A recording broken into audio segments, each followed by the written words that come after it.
ഇപ്പോൾ രാവിലെ 6:30 മണി. രാവിലത്തെ അവൻ്റെ ഭക്ഷണം കഴിക്കൽ, മുറ്റത്ത് കറങ്ങൽ എല്ലാം കഴിഞ്ഞു കേട്ടോ. എന്നിട്ട് ഞാൻ അടുക്കളയിൽ ജോലി എടുക്കാൻ വന്നപ്പോൾ വന്നിരിക്കുകയാണ് ഇവിടെ. സാധാരണ എൻ്റെ പൂച്ചകളൊന്നും അങ്ങനെ അടുക്കളയിലേക്ക് വരാറില്ല കേട്ടോ. പക്ഷെ ഇവൻ കുഞ്ഞല്ലേ, ഇവൻ അറിഞ്ഞൂടല്ലോ. ഇവൻ വരും. ഇവൻ എൻ്റെ കൂടെ താഴെ വന്നിങ്ങനെ കളിച്ചുകൊണ്ടിരിക്കും. എന്ന് വെച്ചിട്ട് മുകളിലേക്ക് അങ്ങനെ കയറും, അങ്ങനെ ഒന്നും ചെയ്യില്ല കേട്ടോ.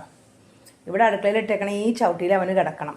കുറേ നേരം അങ്ങനെ കിടന്ന് എൻ്റെ കൂടെ കളിച്ചിട്ടൊക്കെ അവൻ പോവുള്ളൂ കേട്ടോ. കുഞ്ഞായതുകൊണ്ട് അവനോട് കയറിക്കോട്ടെ എന്ന് ഞാൻ വിചാരിക്കും. പിന്നെ അവൻ്റെ രോമമൊന്നും അങ്ങനെ കൊഴിയണില്ല. അവൻ എന്നും അവനെ ഞാൻ കുളിപ്പിക്കുന്നുണ്ട്.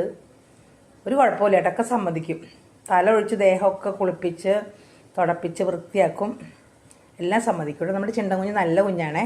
ഇത്തിരി കുറുമ്പുണ്ട്, പക്ഷെ എന്നാലും നല്ല കുട്ടിയാട്ടോ. പറഞ്ഞതൊക്കെ കേൾക്കും. പിന്നെ എനിക്കൊരു കമൻറ്റ് വന്നിട്ടുണ്ടായിരുന്നു, ഫിഷ് ടാങ്കിൽ അവൻ കയറി ആ വീഡിയോയ്ക്ക്. അത് നല്ല വ്യൂസും കിട്ടിയിട്ടുണ്ടായിരുന്നു കേട്ടോ. അതിൽ പറഞ്ഞു, നിങ്ങൾ ഇനി ചേച്ചി കാണാണ്ട് അവൻ അവിടെ കയറി മീനെ തോണ്ടി പുറത്തേക്കിടുന്നു. പക്ഷെ അതിന് ശേഷം ഞാൻ അവനെ വാർണിംഗ് കൊടുത്തു, ഇനി അവിടെ കയറരുത്. ചീത്തയായിട്ടൊക്കെ സംസാരിച്ചു, ചീത്തയൊക്കെ പറഞ്ഞു. അതിനുശേഷം അവൻ അവിടെ കയറിയിട്ടേ ഇല്ല. താഴെ നിന്ന് ഇങ്ങനെ പതുക്കെ നോക്കും, പക്ഷെ കയറിയില്ല. കയറരുത്, അടി കിട്ടും എന്ന് പറഞ്ഞാൽ മതി കേട്ടോ. എല്ലാ കാര്യവും അങ്ങനെ അവന് മനസ്സിലാവും. നല്ല ബുദ്ധിയുള്ള കുട്ടിയാണ് ചിണ്ടൻകുഞ്ഞ്. എല്ലാ കാര്യങ്ങളും അവന് മനസ്സിലാവും.